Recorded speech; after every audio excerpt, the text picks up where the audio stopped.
The meeting for Akron City Council will come to order. Clerk will read the roll. Freeman, Fusco, Hoke, Kamer, Keith, Kilby, Milkovich, Neal, Amobian, Samples, Sims, Somerville, Swirsky. For those who voluntarily wish to do so, would you please stand as we are led in prayer by Pastor Randy Baker from Akron Bible Church. Immediately following our prayer, we're going to be led in the Pledge of Allegiance. Going to ask if Councilwoman Marilyn Keith can do that. Amen. Father, we want to thank you here for this day. We thank you, Lord. We humbly thank you, Lord, for everyone here present today in this room. Every man and woman here trying to help us become a better city. We ask you to bless our efforts. We ask you, Lord, to strengthen, encourage, uplift everyone here. We thank you, God, for the people out here on the streets making Akron a better place. We ask you, Father, your hand upon our police force, protection, as well as your hand upon those in the neighborhood, God. And we thank you, God, for looking down upon us. We ask your blessing, and we'll pray it like you taught us to. Our Father, which art in heaven, hallowed be thy name. Thy kingdom come, thy will be done, on earth as it is in heaven. Give us this day our daily bread, and forgive us our trespasses, as we forgive those who trespass against us. And lead us not into temptation, but deliver us from evil. For thine is the kingdom, the power, and the glory forever. Amen.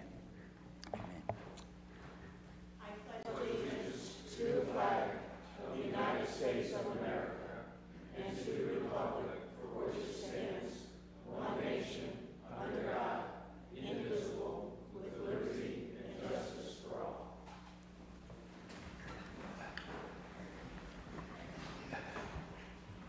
Okay.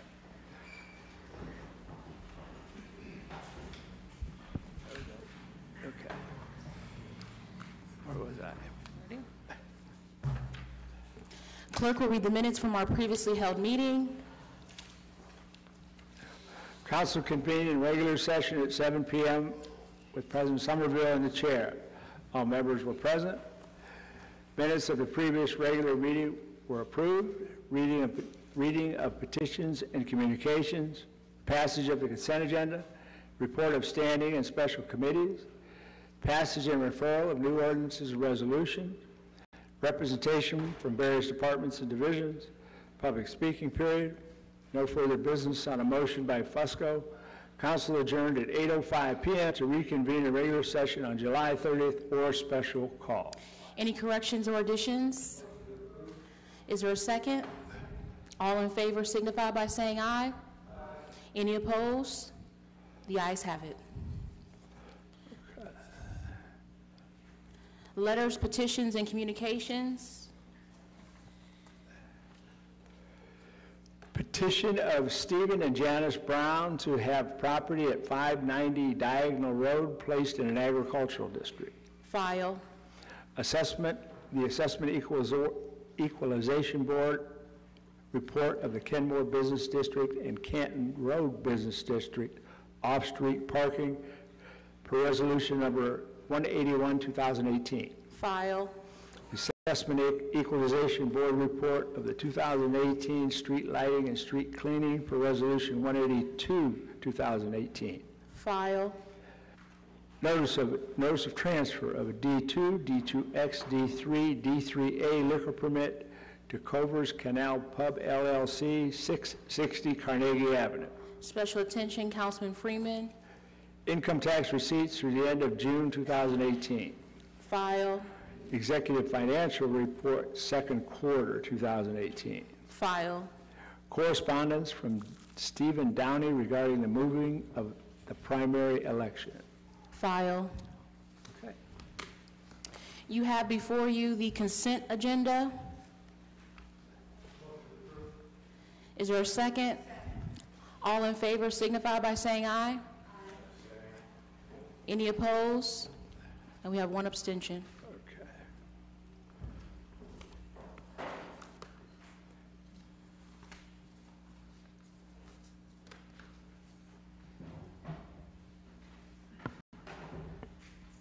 Okay. We'll now move into our old business, rules. Councilman Keith, Thank you, Madam President. We would like time on that. time will be granted. Okay. We have no public hearings on tonight, so planning, Councilman Fusco. Time on the agenda, 1 through and including 8. Okay. 1 through 8, time will be granted. The committee would like to recommend filing item number 9. Item number 9 will be filed. Time on the ballot. Time will be granted. That's it. Okay. Simple.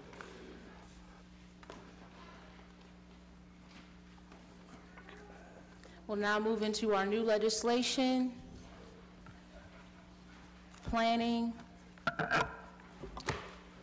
Okay. Item number 1, offered by Fusco, ordinance approving the donation of 158 Lake Street to Summit County Land Reutilization Corporation. The attorney said property is not needed for public use and declaring an emergency. Councilman Fusco, Consent agenda. this item will be placed on the consent agenda. Item number 2, offered by Fusco, ordinance approving the sale of city-owned land located at 40 and 42 North Summit Street, finding that land is not needed for public purpose and declaring an emergency. Councilman Fusco, Consent agenda. this item will be placed on the consent agenda.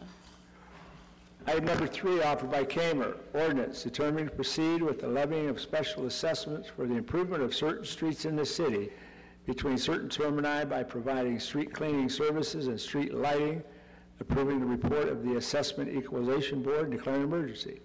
Councilman Kamer, Thank you. Committee's report is favorable, and we're asking for suspension of the rules. any objections? Hearing none, the rules have been suspended. Thanks. This is just the annual assessment legislation with no increase, and it's the same cost as last year's. Okay, thank you. The committee's report is favorable. The rules have been suspended. All in favor signify by saying aye. Any opposed? The ayes have it. Roll call and final passage, Freeman, Fusco, Hope, Kamer, Keith, Kilby, Milkovich, Neal, Amovian, Sims, Somerville. Okay, item number, what about 4? Item number 4, offered by Kamer. Ordinance levying 2018 levying special assessments and determining to proceed with the improvement of various off-street parking facilities in the Kenmore Business District and in the Canton Road Business District by sealing, resurfacing, repairing, painting parking space stripes, sweeping, removing snow, cleaning sewer openings, providing lawn, turf, shrub, and tree maintenance, litter, and other general cleanup, and otherwise improving the maintenance, maintaining the same, and all when and where necessary, accepting the report of the Assessment Equalization Board and declaring an emergency. Councilman Kamer, Thank you. Committee's report is favorable, and we're asking for suspension of the rules. any objections? Hearing none, the rules have been suspended. Thank you. Explanations the same as the last piece. Thank you. The committee's report is favorable. The rules have been suspended. All in favor signify by saying aye. Any opposed? The ayes have it. Roll call and final passage, Freeman, Fusco, Hope, Kamer, Keith, Kilby, Milkovich, Neal, Amovian, Samples, Sims, Somerville. Item number 5, offered by Kamer, ordinance authorizing the Director of Public Service to enter into an agreement and/or legislation with the Ohio Director of Transportation for resurfacing certain streets and for certain bridge improvements and declaring an emergency. Councilman Kamer, Thank you. Committee's report is favorable, and we're asking for suspension of the rules. any objections? Hearing none, the rules have been suspended. Thank you. This piece is to correct legislation that was brought here on June 18th that did state that the state was going to pay 100% of the cost, but we are going to bear 20%. Thank you. The committee's report is favorable. The rules have been suspended. All in favor signify by saying aye. Any opposed? The ayes have it. Roll call and final passage, Freeman, Fusco, Hope, Kamer, Keith, Kilby, Milkovich, Neal, Amovian, Sims, Somerville. Item number 6, ordinance authorizing the Director of Public Service to enter in, offered by Kamer. Ordinance authorizing the Director of Public Service to enter into an agreement and/or legislation with the Ohio Director of Transportation for certain improvements on US 224 and declaring an emergency. Councilman Kamer. Thank you. Committee's report is favorable, and we're asking for suspension of the rules. Any objections? Hearing none, the rules have been suspended. Explanations the same as the previous legislation. Thank you. The committee's report is favorable. The rules have been suspended. All in favor signify by saying aye. Any opposed? The ayes have it. Roll call and final passage. Freeman, Fusco, Hope, Kamer, Keith, Kilby, Milkovich, Neal, Amobian, Sims, Somerville. Item number 7, offered by Kamer. Ordinance authorizing the Director of Public Service to enter into an agreement and/or legislation with the Ohio Director of Transportation for certain improvements on State Routes 18 and 261 and declaring an emergency. Councilman Kamer. Thank you. Committee's report is favorable, and we're asking for suspension of the rules again. Any objections? Hearing none, the rules have been suspended. Explanations the same as the last piece. Thanks. Thank you. The committee's report is favorable. The rules have been suspended. All in favor signify by saying aye. Any opposed? The ayes have it. Roll call and final passage. Freeman, Fusco, Hope, Kamer, Keith, Kilby, Milkovich, Neal, Amobian, Sims, Somerville. Item number 8, offered by Kilby.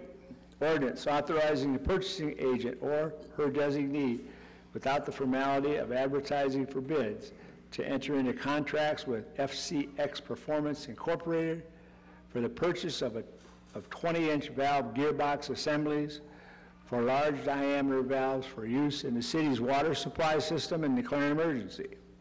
Councilman Kilby. Thank you, Madam President. The wishes of the committee is to place this on the consent agenda. During committee, you suspended the rules. Oh, yeah. The wishes of the committee is to suspend the rules and pass this tonight. The vote was 3-0 at the committee, so. Okay. Any objections on suspension of the rules? Hearing none, the rules are suspended. The committee's report is favorable. All in favor signify by saying aye. Aye. Any opposed? The ayes have it.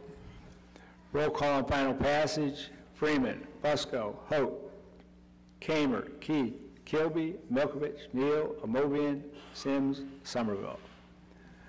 Item number 9, offered by Kamer, a resolution opposing and objecting to the renewal applications of the Grant Street Tavern LLC at 1307 Grant Street, Akron, Ohio, 44301, for a Class D5 and D6 liquor permit number 3327478 and permit number 3278005, now pending before the Division of Liquor Control and declaring an emergency.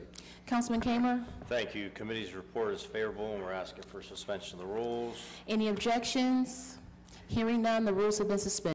Thank you. Obviously, I think everyone in this horseshoe knows who this individual is, and obviously he brings bad business to the city of Akron, and with that, we're asking for passage.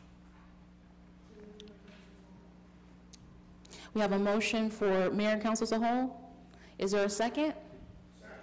All in favor signify by saying aye. Aye. Any opposed? The ayes have it.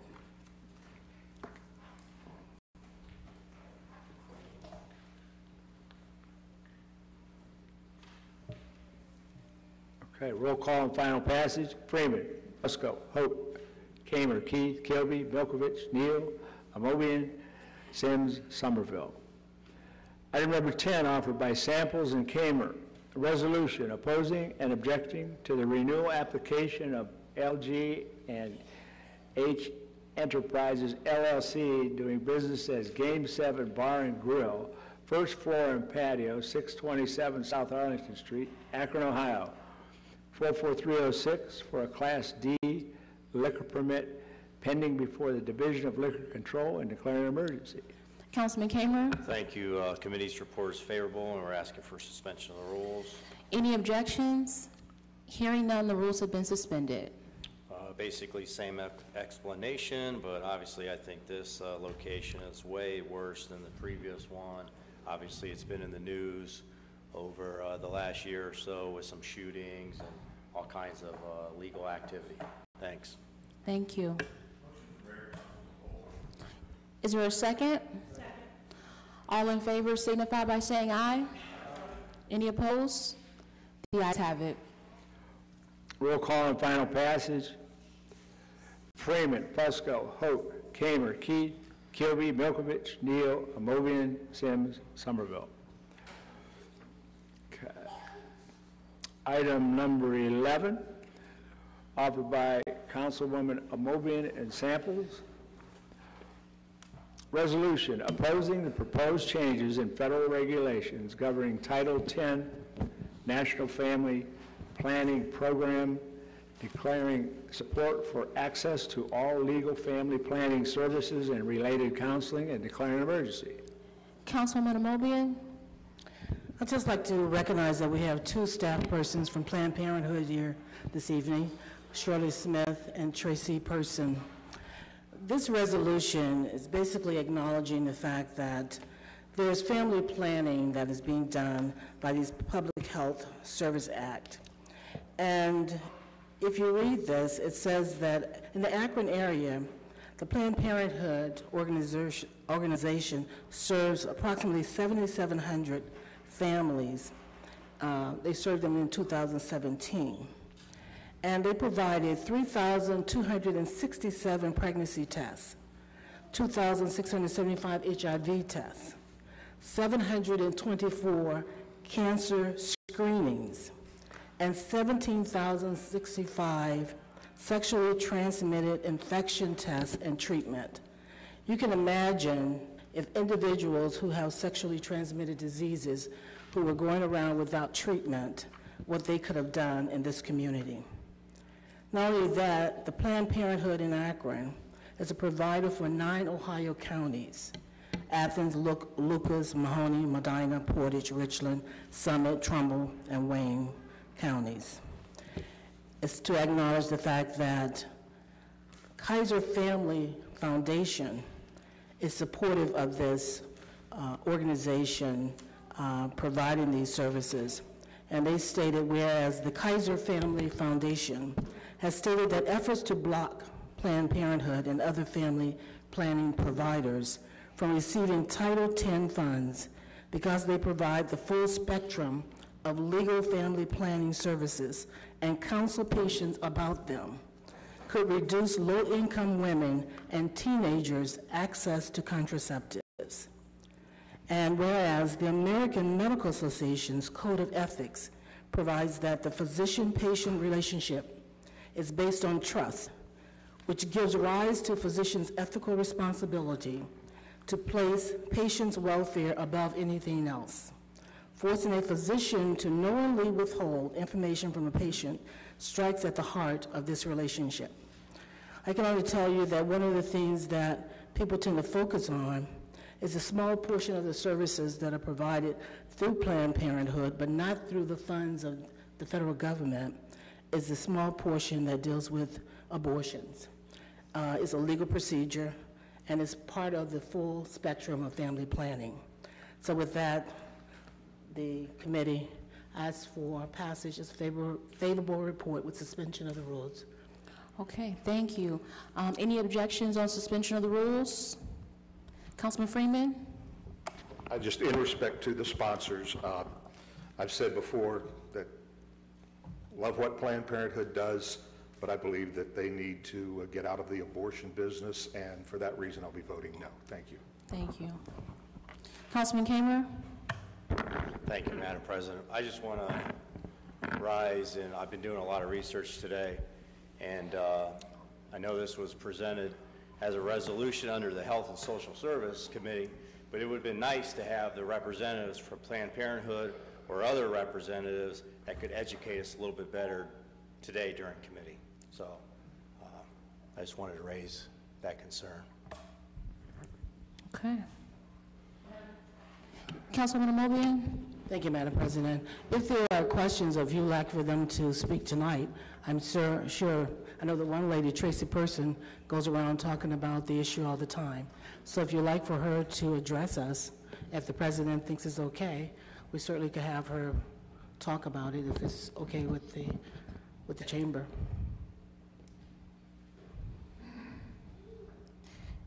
You said we have one person here? Yeah, Tracy talks, and Shirley.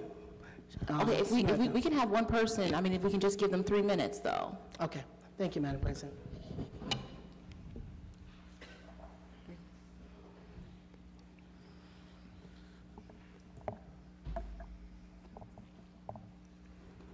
Thank you, City Council, for allowing me to speak on behalf of Planned Parenthood. My name is Tracy Person. I am the Regional Field Manager. And as Councilwoman Amobian has stated, Planned Parenthood is all about the welfare of reproductive justice and reproductive rights, which do fall under the cancer screenings, STI testings, administering birth control to low to no-income families. In regards to your concern with abortion, that does fall under family planning, and it falls under the reproductive justice. It is all about her body, her choice. No one should have the right to tell a woman where and what they have to do with their bodies. We do stand for that, and the concern here is in regards to the Title X funding, which does not have any of those funds towards the procedure of an abortion. Also, in regards to it is a very minimum of what Planned Parenthood does. Actually, it's less than 3%. However, it is something that is necessary. You have a woman who has their bodies beat up due to the fact of having children. Their hearts can no longer have the stress of bearing children. And I'm speaking of a woman in particular who had chosen to have 3 children, but her heart is so weak, and then come to find out she is pregnant.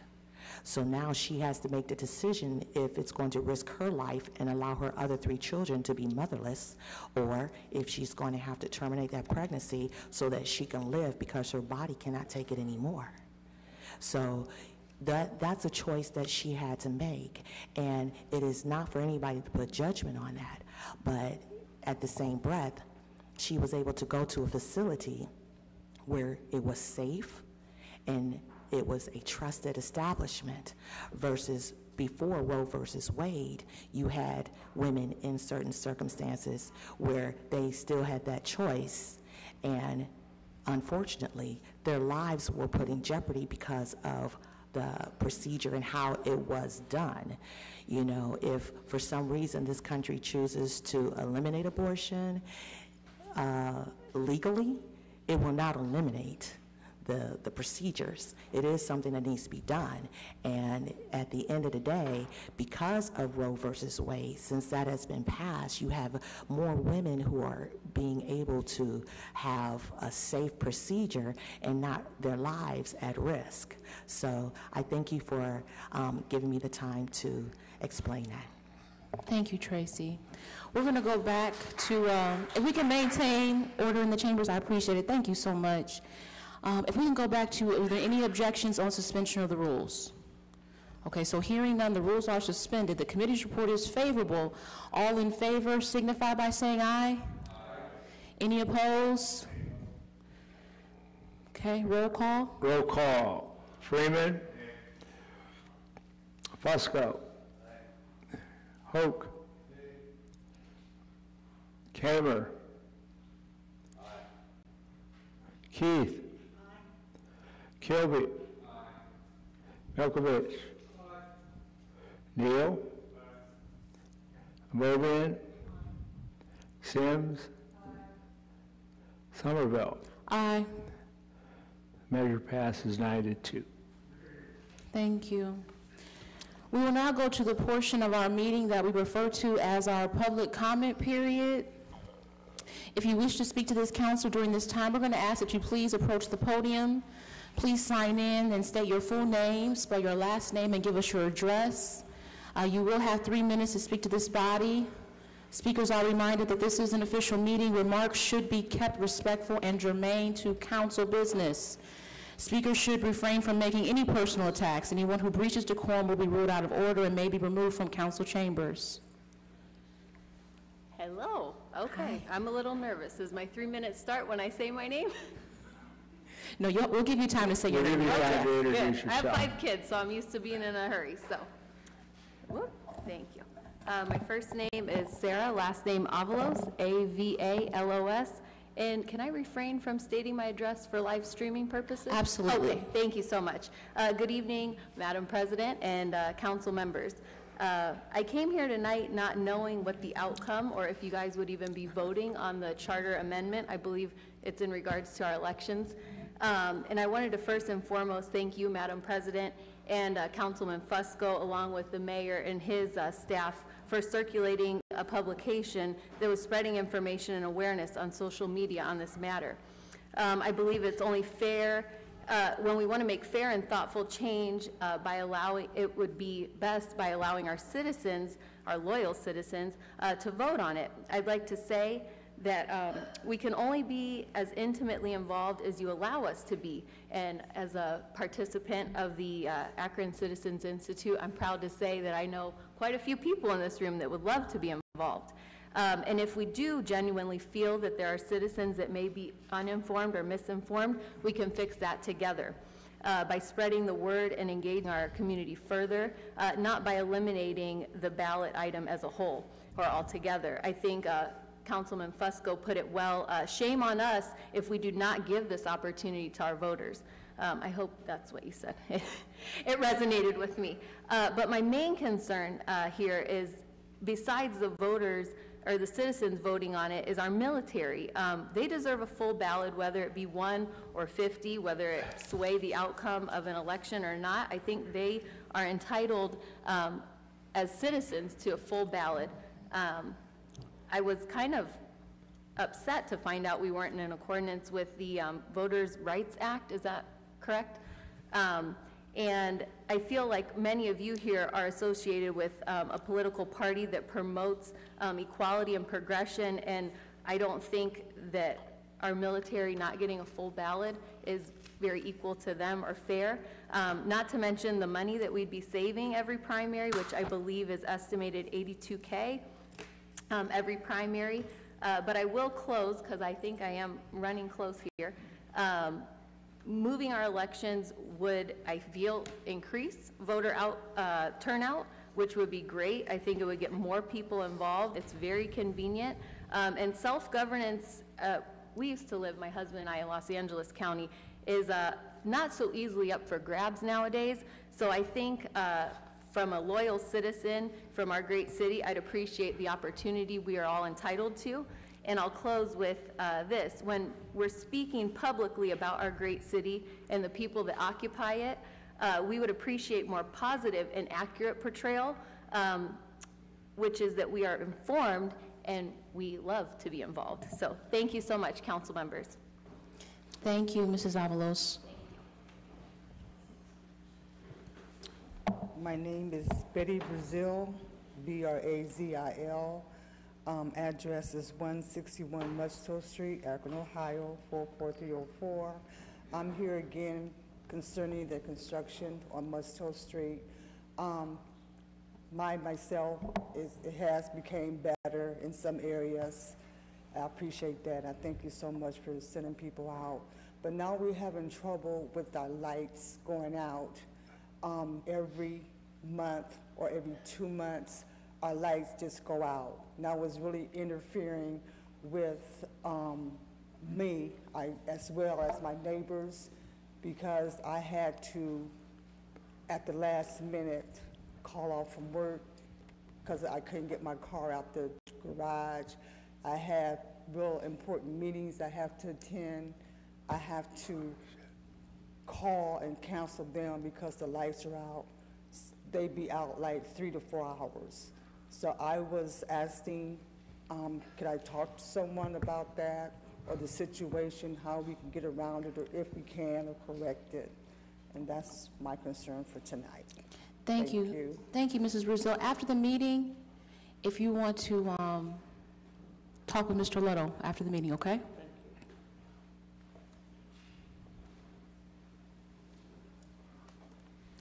Good evening. A little nervous as well, so excuse Take me. your time. Take your time. Good evening, Madam President and members of City Council. My name is Pedro Avalos Segundo, and I've lived in Akron for the last 5 years. Like many parents, I want a better life for my children, so my wife and I decided to move our family out of Los Angeles, California. In the last 5 years, my wife and I have grown our family, purchased a home in East Akron. I've coached multiple teams in the West Akron Baseball and Softball League over those 5 years. I've ran the Akron Marathon, believe it or not, joined the Knights of Columbus, and I've started a small business which has brought hundreds of non-Akronites to our beautiful city. In other words, I have been involved in the community in more ways than one, something I had no desire in doing while living in California. I also find myself reading the paper every morning, magazines, anything that has to do with Akron, to see what is going on in our city. Another thing I never did, because the city we lived in didn't care for its people. I'm here to talk to you all today about the derogatory comments made by a council member that I found to be offensive. I ask council members to carefully consider what they are saying when answering a number of questions when asked about the people of Akron, especially the underrepresented and minority communities.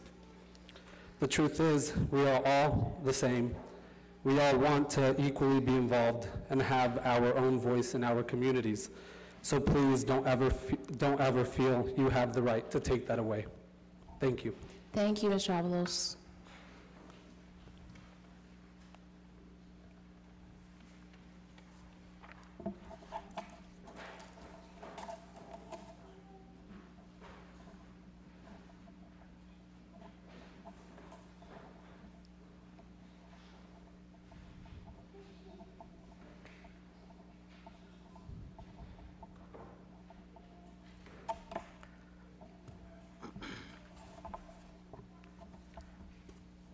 My name is John Beatty, B-E-A-T-Y, at 2047 Wyndham Road.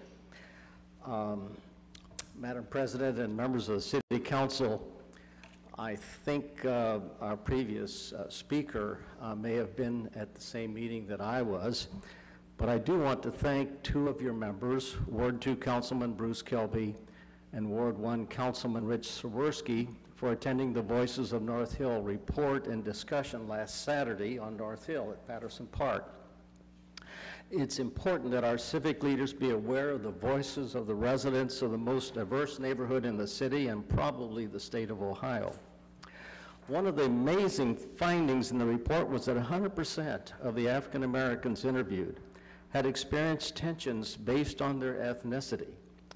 If my memory of conversations with my deceased friend Miller Horns is correct, African Americans have probably the longest presence on North Hill, even before the Italians. Even though African Americans have been first in length of residence, they experience more negativity than any other ethnic group. Racism is still deeply entrenched in our city, even in our most diverse neighborhood. The next largest percent of interviewed residents experiencing negative tensions because of their ethnicity were the most recent immigrants of Asian ethnicity, Bhutanese, Korean, Nepalese, and so forth. That percent was 89%. The third largest perceived percent of interviewed residents experiencing negative tensions because of their ethnicity were Latinos and Latinas from Mexico and Central America and South America. Residents of our fair city. The least percent of interviewed residents experiencing negative tensions because of their ethnicity were European Americans like myself.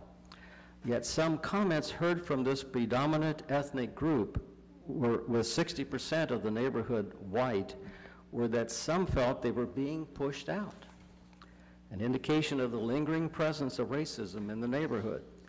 Racism is a religion of place, our place and your place, or others' place.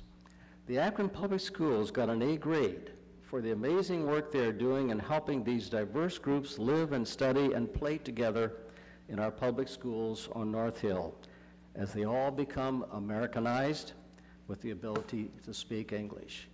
I personally know many of these immigrants, and I just can't say enough for what the schools are doing to help these young people. And in fact, they're becoming involved citizens and helping their parents and interpreting for their parents who are a little slower to learn English than these kids in school. My greatest blessings on our Akron Public Schools. Thank you. Thank you, Reverend Beatty. Is there anyone else wishing to speak? Thank you. Actually, Councilman Kilby? Councilman Kilby? Councilman Kilby? Yes. Councilman Kilby, I'm going to... a meeting too. I just wanted to Okay, say that. okay, thank you, but...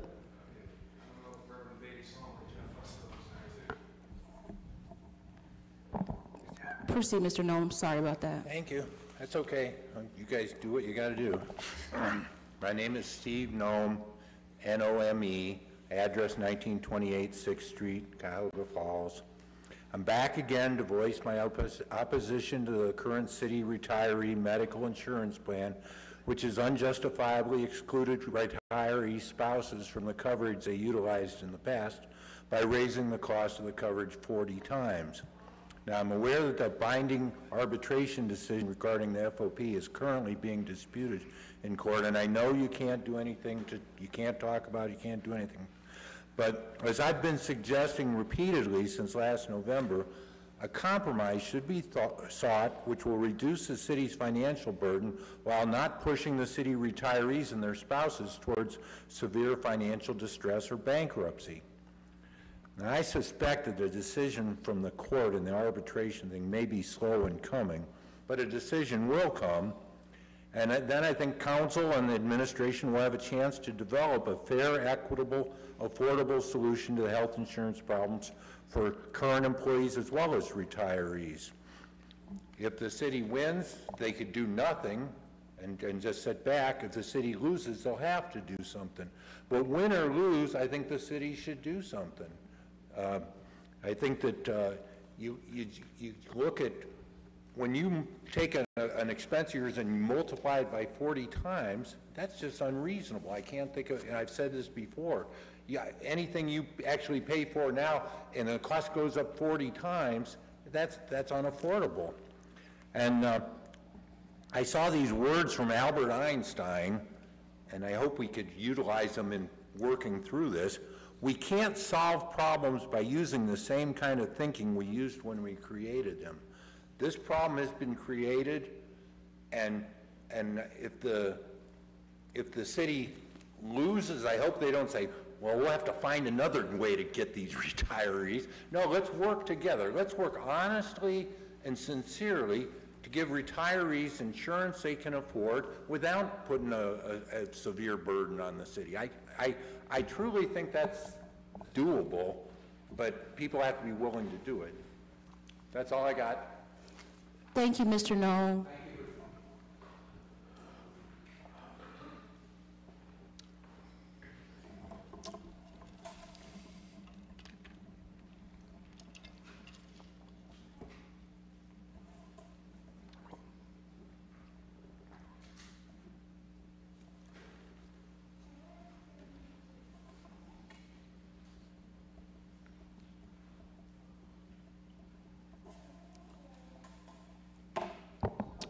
Good afternoon. My name is Dr. Nicolette Poe. I live at 775 Bissell Avenue, zip code 44307. I first just want to say thank you so much to this council for voting to support women's rights. As a public health professional, I can only stress to you the importance of having access to care, not only just having the access, but most importantly, having the services available and having the support and resources that is necessary to ensure that our community continues to stay healthy and have the resources that are necessary to support those who are in need. So thank you. Thank you, Mrs. Poe. Is there anyone else here on tonight that would like to speak during our public comment period? Okay. Seeing and hearing none, we will close our public comment period. We will move into our committee assignments. Rules, Councilman Keith. Budget and Finance, Councilman Freeman. Planning, Councilman Fusco. September 10th, and I'd like for everyone to take special note, at 1 o'clock is when we'll be getting the Planning Committee. We have a zoning that's coming up that may require extra time, so that's why we're asking for a 1 o'clock time. Thank you. Public Service, Councilman Keith. Thank you. Public Utilities, Councilman Kilby.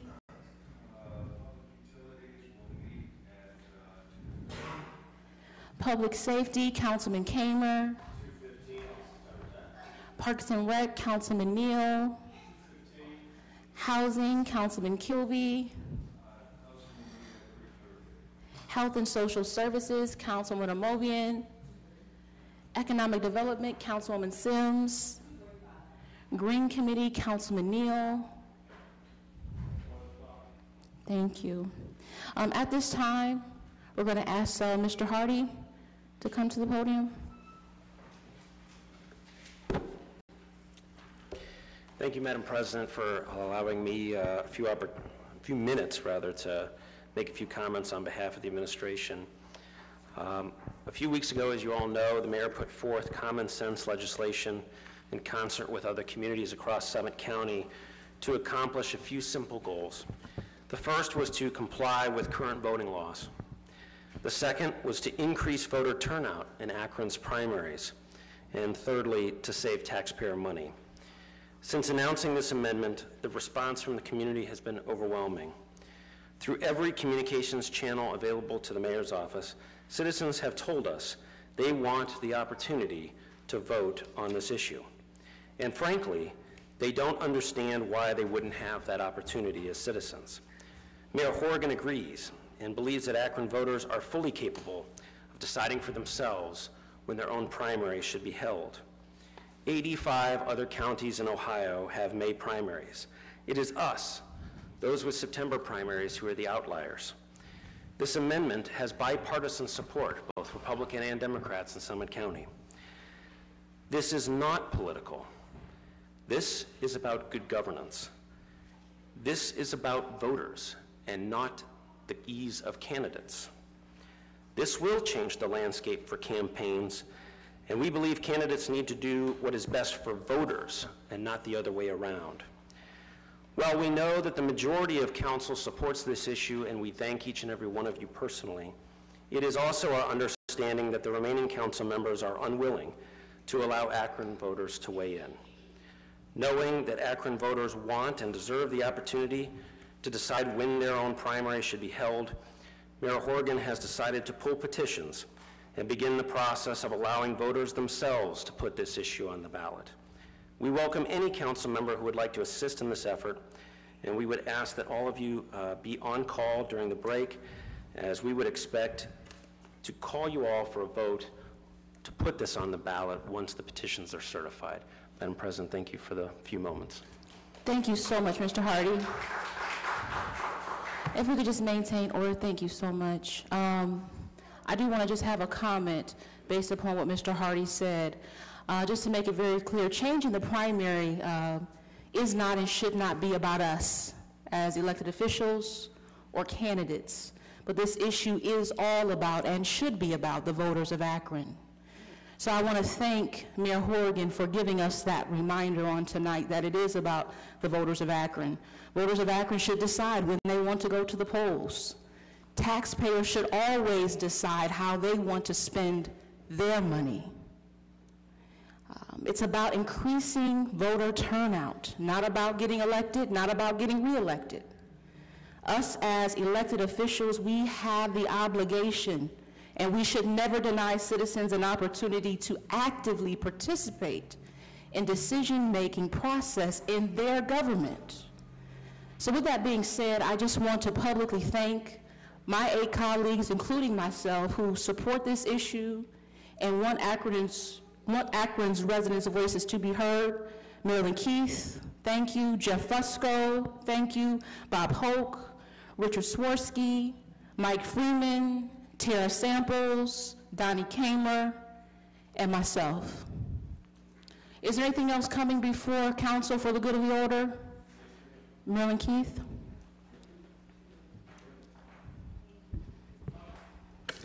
This past weekend, we had the good fortune again of having the Art Expo at Hardesty Park. And some of you were able to be there. It's quite an event starting on Thursday night and going on through. What it does to the city is phenomenal.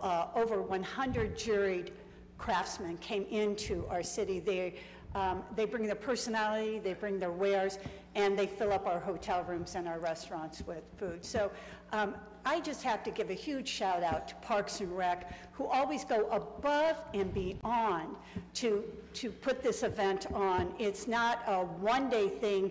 It is a months and months of planning. I will tell you, I left there last night at a little bit after 6. You can't believe how clean the grounds were, and that's because of the volunteers that we have here in the city of Akron that participate. And the second thing I wanted to note is I had the good fortune, and I apologize to my colleagues that were not able to make it today because it happened during our committee meetings. I had the good fortune to be at the I Promise school opening today. And I know that every single council member would have been there if it was possible.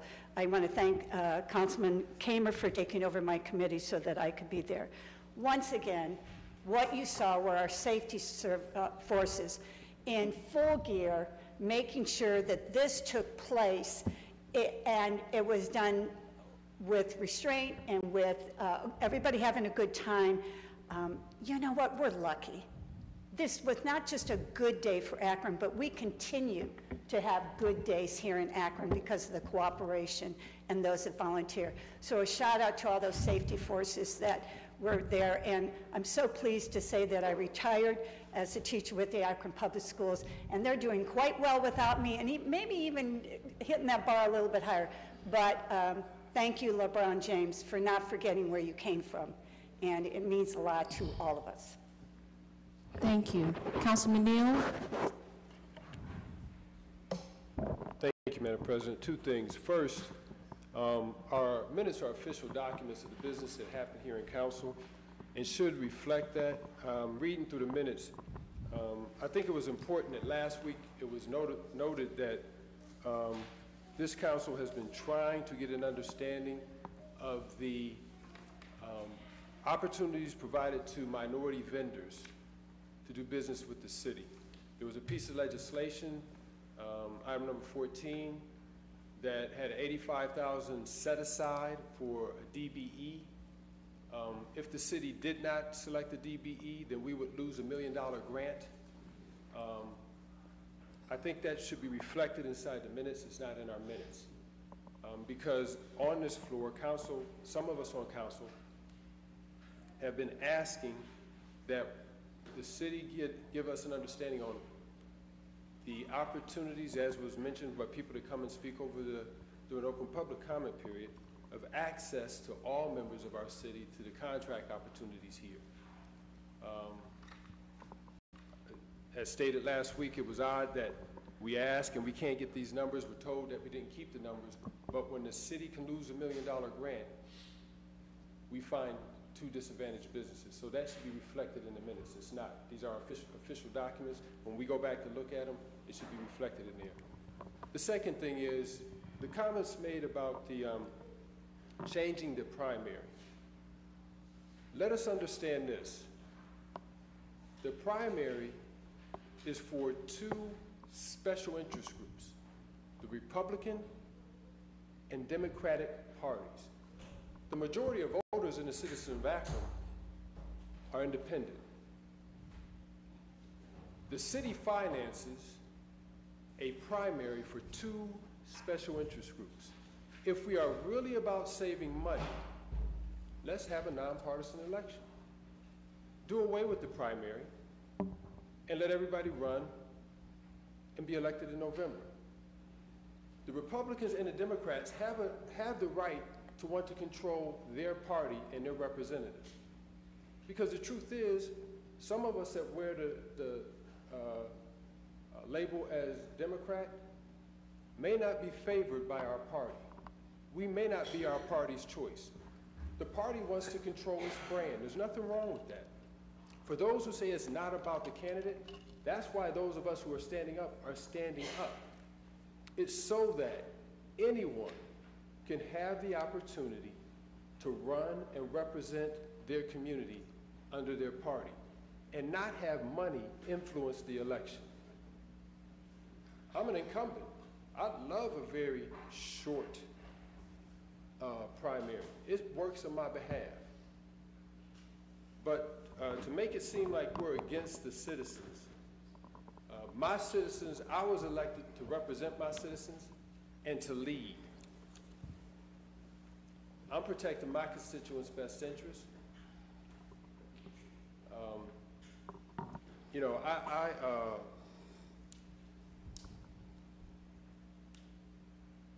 think it's wrong when we say this isn't about politics. It's all about politics. That's what it's all about. I mean, I can give personal testimony about how it's about politics, but I won't at this time. If anyone wants that information, I'd be happy to share it with you. But I will say this. If we were really about saving money, we would do away with the primary. Let everybody run, best man win. But that is not in the party's best interest.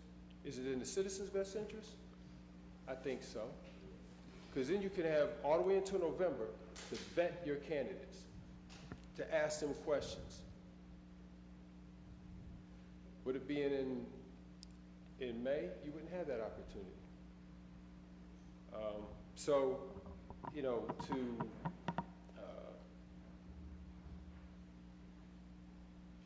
some of the things that have taken place, using the Beacon as the city's personal press release to shape an opinion, and not talk about the real issues. I mean, when we talk about saving money, we know it's not about saving money, so let's not use it. And if it is really about saving money, again, let's do away with the primary. So,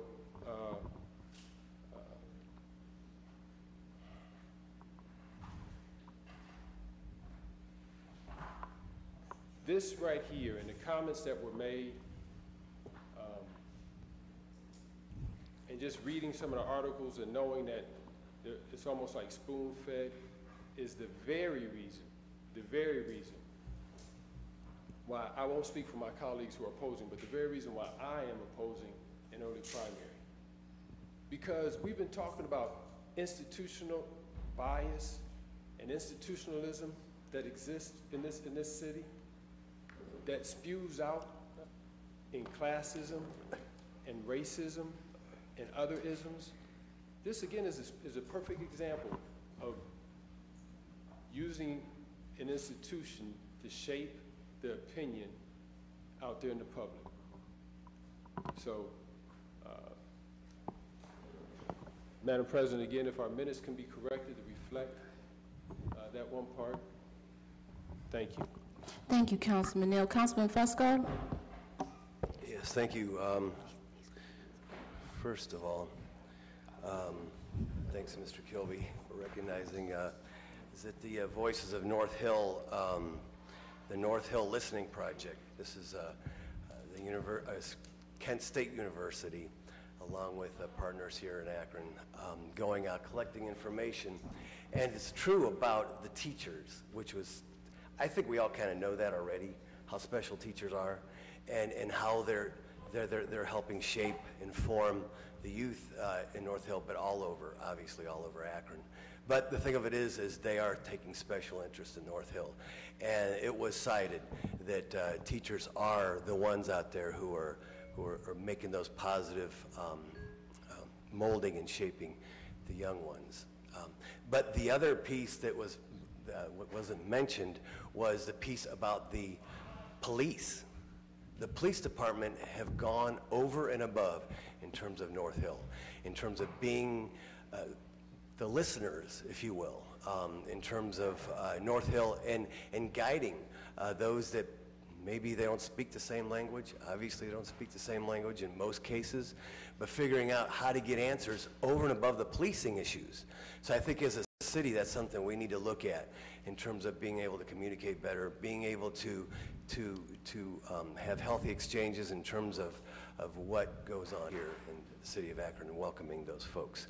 And finally, in terms of this discussion, and I would prefer to call it a discussion. I don't think, steering or anything or what have you was really necessarily going on. I think it's primarily, it's discussion and having a respectful discussion with one another is what it's about. And in terms of primaries and that they're all for special interest, I have to respectfully disagree with that, especially whenever, buying elections and so on, things along those lines. That doesn't happen in Akron. We have the lowest amount that one can contribute to an individual. As a matter of fact, I know, because I've done the research, if you look at Cincinnati, you look at Cleveland, you look at Columbus, their parties can donate $5,000, $10,000 per individual candidate. Here in Akron, no. Our limits are the same for a party, for a PAC, and for an individual. They're the lowest in the state, if not the lowest in the nation. So that doesn't happen here. All I can say, at this point, just let them vote. Let them vote. Councilman Kamer? Thank you. To my colleagues, I support the legislation to change the primaries from September to May. And I encourage my colleagues to do the same because we're leaving it up to the voters. That's what it's about. We've already did our part. It was presented to us by the mayor. Even myself had problems with the ballot language, and it was changed. And I'm happy with that. But it's up to the voters. That's our process as members of the government, is to leave it up to the voters. That's why we live in this great country. I look at issue 4. It was brought to us last year. We discussed it. We went through it. We all supported it. Did we have our concerns? There was a few members that had concerns. Then a resolution came through, and I have it right here for issue 4. That's when you oppose it. That's when you raise your concerns to your constituents that you're not for something that's on the ballot. You go to your ward meetings, coffee with the councilwoman, coffee with the councilman, have some town hall meetings, form a PAC, do whatever you got to do to voice your concern against something that we should put on the ballot, but it should go on the ballot. That's what we were elected to do, is to leave it up to the voters of Akron. Thank you. Thank you, Councilman Kamer. Anything else coming before council? Councilwoman Keith? Thank you, Madam President. I just want to stand and hoping I wouldn't have to do this, but it is disturbing and unfortunate that Councilwoman Sims has chosen not to publicly apologize for her behavior towards our guest, Bill Rich, who kindly accepted our request to speak at our last meeting on July 23rd during Rules Committee. Mr. Rich personally shared with me and with you, President Somerville, he felt a public apology was warranted because it happened in public. This did not happen at last Monday's council meeting and has not happened this evening, though I requested it from Councilwoman Sims. I believe a public apology to Mr. Rich should have been done this evening. It should have been timely, sincere, and appropriate. I am disappointed and will publicly apologize to Mr. Rich right now for the disrespect he was shown last week as chairman of the Rules Committee. Thank you. Thank you, Councilwoman Keith. Councilman Mobin, was your hand up before? Okay. Councilman Hoke? Thank you, Madam President. I agree with Mrs. Keith, and I would hope that all of council was taken back by the behavior of Mrs. Sims towards a guest in chambers last Monday.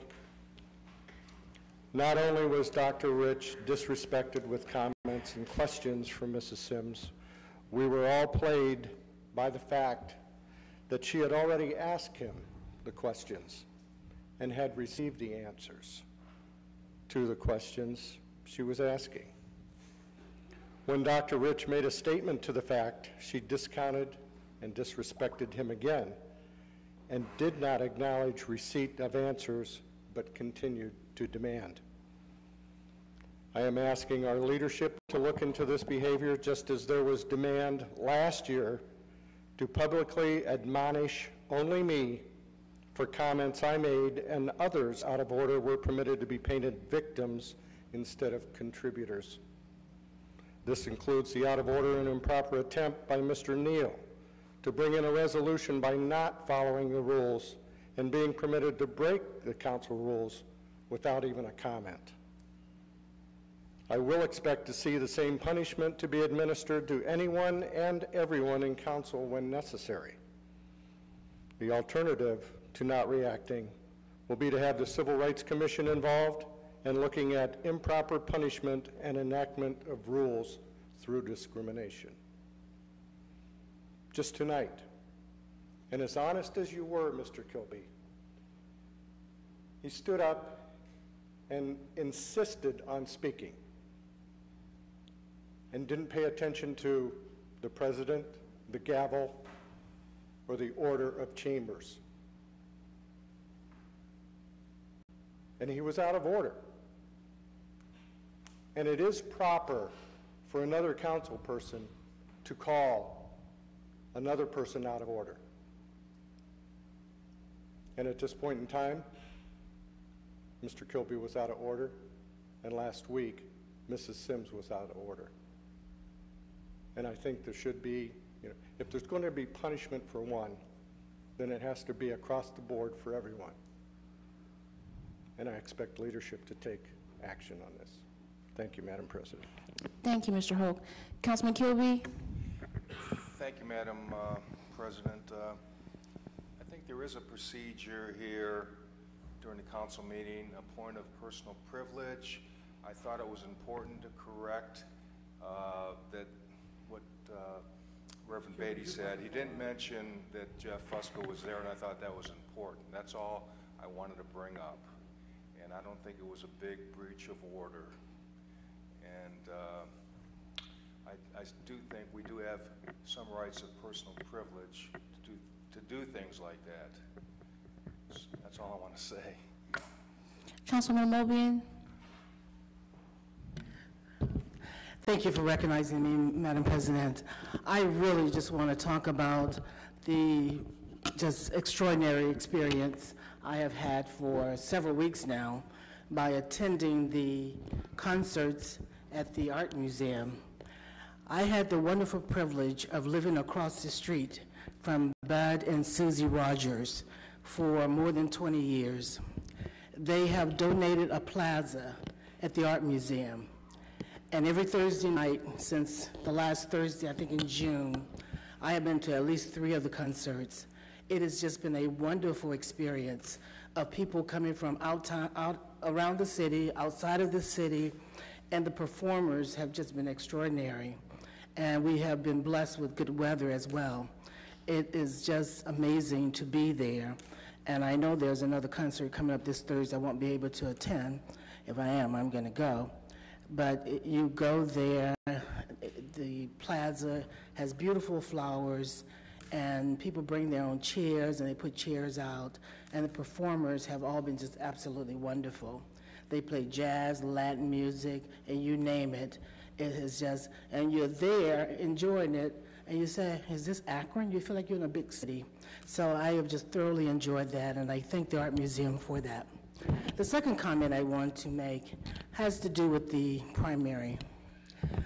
I just want people to be clear that even if we were to increase the dollar amount for candidates, unfortunately, African Americans, and this is just not local African Americans, even when I talk to national office holders, we do not benefit the same way the majority race does with regard to raising money. And because of that discrepancy or difference, we have to do more walking, door knocking, encouraging people to get out of bed, you name it. Those are the things that we do and do it extremely well. And it was interesting that Mr. Neal would bring up the independents. I was just talking to the Fairlawn mayor the other day, and I was asking him what they were looking at. He said, oh, we don't have that. We just have a one race. We don't have a party separation. I think that would be exciting. I wouldn't have a problem with it at all. The other bit of information that we tend to forget, history has a way of coming back to haunt us.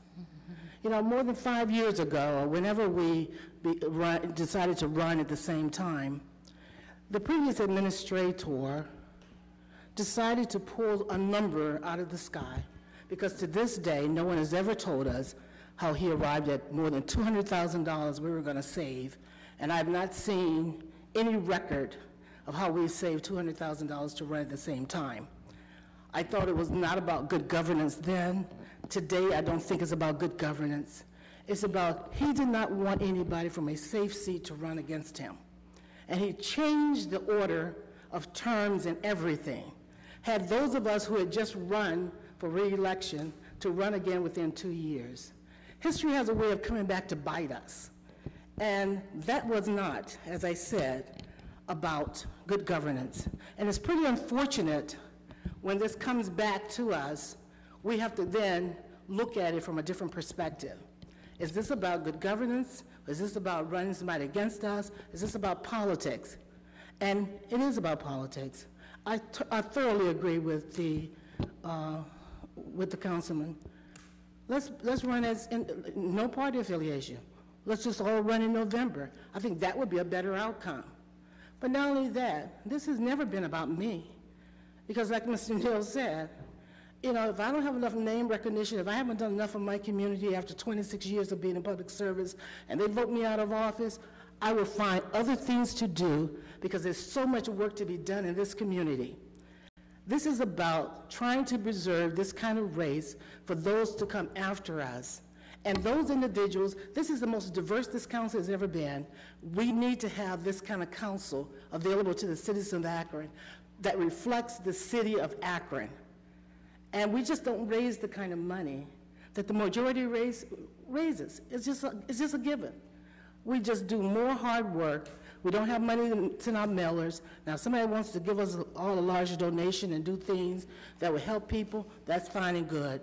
But this is not about me. This is about helping future races. And again, unfortunately, history has a way of coming back to bite us. Thank you. Thank you, Councilman Mobian. Mr. Hardy? Thank you, Madam President. Unfortunately, I think what we're witnessing is that some of us are still living in the past instead of looking into the future in terms of what we want to do for this city. We weren't here for that past administrator. We didn't come to this council with anything other than the actual facts. And I can tell you, Councilwoman, that our numbers don't come from the sky. Our numbers come from the Board of Elections and the Summit County Finance Department, who told us what the savings would be to the county, and we simply passed that along. But furthermore, it would be one thing if the argument about lack of diversity because of a September primary moving to May were true. Unfortunately, the data doesn't show that at all. And this council is more than happy to find that data. It was something that we took to heart and looked at ourselves. Actually, the opposite is true. Cities that have May primaries have higher African-American voter turnout and more diversity on their councils and more diverse mayors. You've had Mayor Coleman in Columbus, Mayor Mallory in Cincinnati. There are more African-Americans on both of those councils combined than there have been on the City of Akron's council since the entire time we've had a September primary. If the facts were there, we'd be more than happy to look at it. You're right about one thing. This is about politics for some folks. And I really believe that we have from day one and will continue to put this in front of the voters, because at the end of the day, they're the ones that get to decide. If this council decides it wants to put before the voters a nonpartisan election, let's do it. There is nothing from the administration but support for going in front of the voters and making your case. We'll make our case, and they will decide how they want their elections to be held. This is about letting them vote. This is about letting them vote. And there's absolutely nothing in Ohio Revised Code, in our code, that stops a candidate from starting to run today for 2 years from now if they wanted to, or 3 years from now, or 4 years from now. There's nothing stopping a candidate from doing that. So this whole notion that it truncates the ability for candidates to get in front of the people is just simply not true. And when you look at the data, and you look at the success that other cities across Ohio, we're not talking about small cities. This is Columbus, Youngstown, Cincinnati, Dayton, more diversity, more African-American mayors with May primaries. That is the fact. And if it was about having the ability to raise more money, this council has in Rules Committee right now the ability to change the Akron finance rules to allow people to raise more money for their campaigns, but that's not moving either. So one has to ask, why are we not allowing the voters to decide this issue? Why are some refusing to allow it? I find it curious that a Councilperson Neal stood up today and said he's protecting his constituents by not allowing them to vote. That is a concept I never thought I would hear in a civic body, but in my civics class, you protect the constituents by letting their voices be heard one way or the other. All we ask is that the voters have an opportunity to decide, and this council always can put forth any idea it wants to the voters to improve our systems. And we can go out there, as Councilman Kamer said, and we can campaign. That's what a democracy is. And the voters decide, at the end of the day, what they want, not what a couple of us want. Thank you, Mr. Hardy. Councilman Kilby? Yes, I just want to say, we don't have a democracy. We have a representative democracy. Mr. Kilby, pull that microphone closer to you. Thank you. We're the representatives that were elected to represent the people. And Councilwoman Sims last week made a very good point. And she was misquoted in the editorial of the Beacon Journal when it said, she said it's ridiculous to let the people vote. I think what she said, we can go back and look at the record, she says, we need to vet these proposals. And we've done that. And, you know, let's not get angry, okay? If you can get the signatures of the voters to put it on the ballot, fine. I'll vote to put it on the ballot. But right now, we're the ones that were elected to represent the interests of the people. And they can vote us out of office too. But I feel very, very strongly that it's important that we continue the tradition of having our summer campaigns. And if you want to get that on a change that, do it the hard way, like I've done it before. Good luck. Thank you, Mr. Kamer. Is there anything else coming before council, anyone that has not spoken yet?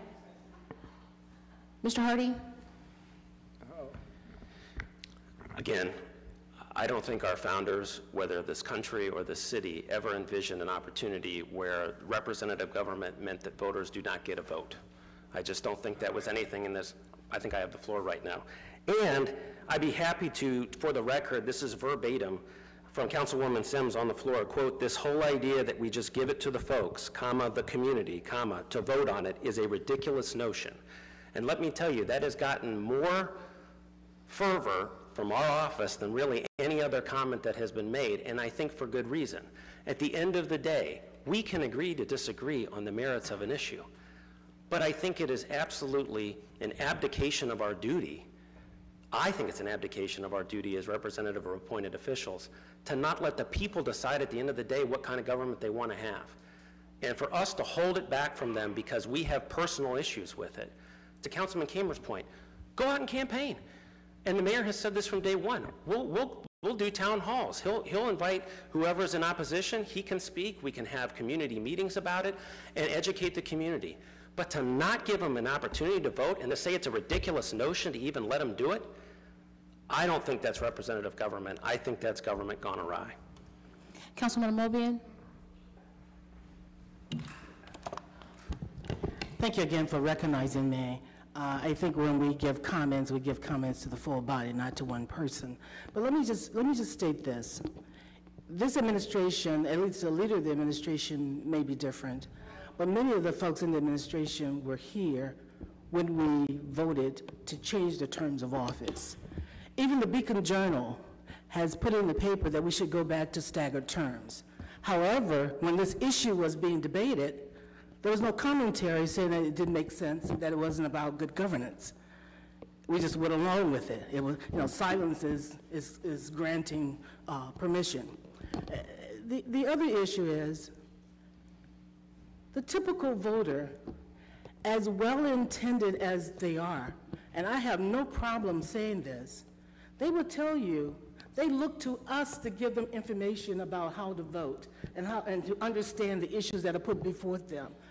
They had no idea, like I don't today, where the $200,000 came from a few years ago when it was mentioned. No one has ever shown us anything to show us that we saved $200,000, that we were spending that much for the elections, but it was stated and people went with it because they believe the leadership. And that's what I'm saying. They look to us as those leaders who are more educated about the issues than they are, and many times they ask me questions to help them understand issues. And I look to others to get the information so I can give back to people. I do that all the time. If I don't understand something they're asking me, I go to different ones to find out the facts, get back with the voters so they can have the information. No one has ever explained where we got the $200,000 from. And the voters do look to us. They put us here, and they expect us to have the information they need to make real good decisions. Thank you. Thank you, Councilwoman Mobley. And Mr. Hardy? Yeah, again, I wasn't here. Most of the people sitting on this row weren't here. I never put forward that, and I think to bring it up, again, just goes to show that some folks are still trying to fight the era of the past. We're trying to do good work here. If this were political, why are 5 other communities putting it on the ballot as well? Because it's a good idea, it saves money, and it will increase voter turnout. That is an undeniable fact. There are more voters that come out in the May primary than will ever come out in a September primary. That's just a fact. We can have disagreements over whether it's a good thing or a bad thing, but to continue to bring up what happened under the previous administration to say that this idea is bad is not only unfair, it's just that, it's unfair. I mean, we have a duty at the end of the day, you're absolutely right, to educate voters. Let's go out and educate them about the issue. To not even give them a chance to have their voice heard is unbelievable to this administration, and I think to a lot of the people who've either come down here tonight or who have voiced their concern to the mayor's office. It's not that we are asking council members not to go out and oppose it or educate voters as to why they're against it, but to not even give them an opportunity to vote on it is a ridiculous notion, in my opinion. That is the real fallacy here, that it's somehow our job to keep things from voters who are just not educated enough to do it. If they're not educated, then it's up to us to educate them on the issue, pro and con, and let them have the final say. Councilman Neal? Thank you, Madam President. I think I heard something, and I want to ask, because I think we can find a happy medium. The issues are the cost of a primary and giving veterans to make sure that they have access to vote, correct? The cost associated with a primary and the... There are 3 issues. One is, we are out of compliance with UOCAVA law, federal UOCAVA law, the way we do our primaries, so we need to correct that. We want to increase voter turnout for Akron primaries by moving it to May, which is when everyone else normally votes their primary. And the last thing would be to save money. So in compliance with federal law, higher voter turnout, higher engagement from the voters, saving money. I think I heard this from you, Mr. Hardy. Is anyone opposed? Yes, sir. Okay. Got to turn that up. I'll speak louder. I'm sorry. I don't think anyone's opposed to what would happen if we did away with the primary. We automatically save money for everybody. Just a second, let me finish. We save money for everybody. Okay. We then don't have the problem with those who are serving in the military getting their ballot, and people would, just like when folks run for the school board, people would be able to campaign until the general election. The parties would still be able to vet the candidates that they want to support and represent their party, and it solves everything. So I'm saying that we can come together on that, do away with the primary, just have the general election. We save that money, be it 200,000, 82,000, we save the money. We do away with the problem of anybody in the military not getting their ballot in time. We don't have to print multiple ballots. We don't have to print a primary ballot and turn around and print a general election ballot. And everybody can run, and then November, let the best man win. That solves the problem. Councilman, if you want to, and you and your colleagues want to put both issues on the ballot and let the voters decide, we'd be more than happy to do that. We'll go out there and we'll see if they want a May primary with Republicans and Democrats, or they want to get rid of the primary altogether. Let the voters decide. We'll go out there, we'll campaign, see what they want to do. Well, this is what I would like, though. I've had other questions and proposed legislation that I've brought to the law department, and the law department is not independent to work on behalf of council and draft legislation that we want. I've asked for just a simple piece on what's our policy on equity and equality. I can't get anything, but yet we use that language in legislation. I recently asked for a piece dealing with our budget so that we could track money all the way through. And the law department, you would have thought I was talking Russian. They couldn't figure out what I want drafted. So I know if I come with this, because it's not in the best interest, it would be impossible for me to get something from our law department. So what I'm asking is, right now, as they say, you reach across the aisle. If you're saying that we can work together to draft that. No, that is not at all what I said. What I said was, if you can get 8 other of your colleagues to put it on the ballot, then you and I and the mayor, we can educate the voters as the pro and cons, and they can vote whether or not they want that kind of an amendment to their charter. I don't know that we're going to draft that. We've drafted the piece that's before you now because we believe in it. But that doesn't stop a council member from convincing 8 other colleagues to put something on the ballot, and then we go and campaign and let the voters decide. Yeah. Well, I think you missed a piece where I'm saying, the law department is supposed to work on behalf of the administration and council, and that doesn't happen. But I just want to make sure we are on an understanding. If we can address the issue of cost, if we can address the issue of providing a timely ballot to those who serve in the military, and if we can find a way to increase turnout, we solve all of our issues. Let me be clear. We have a ballot issue before the council that we've asked to be placed on the ballot. That is what we are going to go and pull petitions on and go and circulate and try and get on the ballot. That's what we're asking council to allow voters to vote on. If this council also wants to put a competing piece on and allow voters to decide whether they want to do away with primaries altogether, and you have 8 other colleagues that are willing to put that on, absolutely. And then we can go out there and we can campaign and we can let the voters decide. No, we don't support that, but that doesn't stop this council from putting it on the ballot. Okay. That's fine. Councilman Kilby.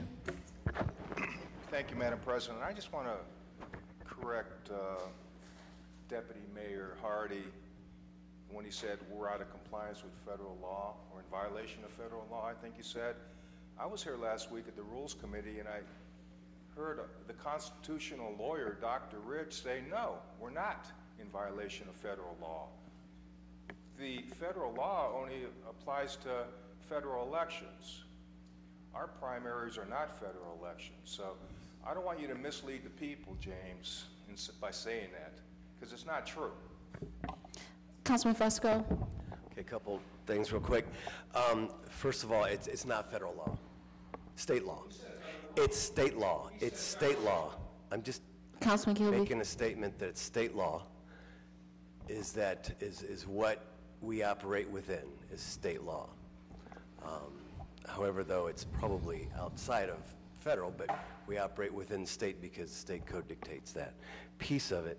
The other piece of it is that, you know, sometimes as I look at Mr. York here, we have debated on things that I would like to bring in that maybe I wasn't 100% happy with, but at the end of the day, we've always come up with something. Our law department over the past, I've been around for quite some time, and no, you don't get all the answers that you want. You don't get things perfectly molded the way you would like to see them legislatively, but at the end of the day, one realizes if you're the author and you're going to put your name on it, that it's got to work within the confines, with all respect, of the charter of the city of Akron and the state law, federal law, etc.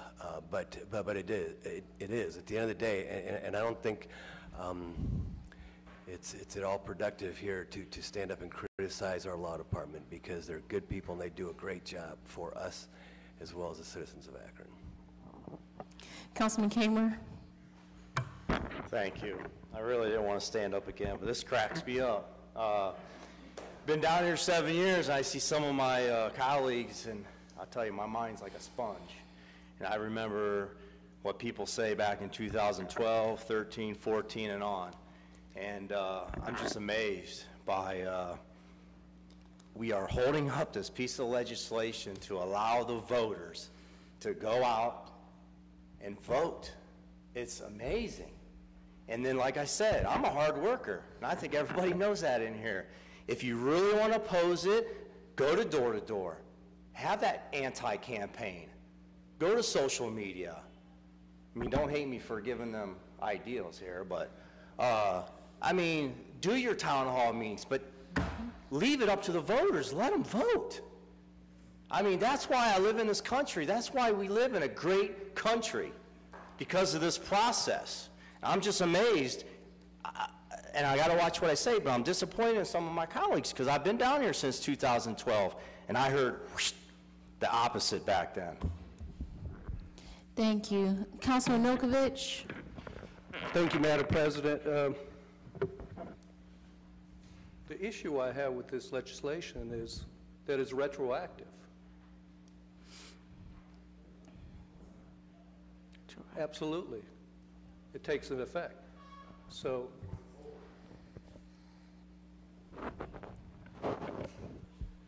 Mr. Hardy? Sorry, it's not retroactive. If the voters approved it in November, it would be in effect going forward. It would not be going backwards. Retroactive is going backwards. Actually, before we adjourn, can we just please have a motion to excuse Rich Swirsky and Tara Samples, please? Is there a second? Okay, Councilwoman Sims. Sorry. Thank you, Madam President. I just want to say I was pleased to take part in the opening of today's at the LeBron James I Promise School this afternoon. It was, I would say, I felt overwhelmed by the hope that was exuded by the affair. I mean, the hope felt so palatable, it felt like you could cut it with a knife.